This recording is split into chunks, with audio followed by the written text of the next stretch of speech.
Hello, ఈరోజు లంచ్లోకి ఏముందో చూద్దాం. రైస్ మార్నింగ్ చేసింది, అలాగే ఫిష్ ఫ్రై. చాలా క్రిస్పీగా వచ్చింది ఫిష్ ఫ్రై. ఇది పప్పు, దోసకాయ.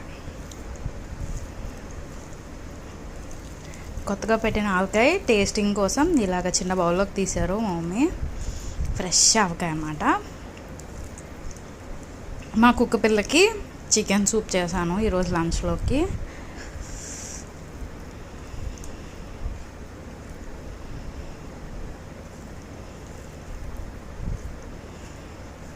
వేడి వేడి చికెన్ సూప్ మా కుక్క పిల్లల కోసం. అలాగే మార్నింగ్ చేసిన బోండాలు ఇవి. ఇడ్లీ పిండి పులిసిపోతే మా మమ్మీ అందులో రకరకాలు వేసి ఇలా బాల్స్ చేసింది అనమాట. ఇది బ్రేక్ఫాస్ట్కి తిన్నాము, ఇంకొంచెం ఉండిపోయి. ఇది మా లంచ్.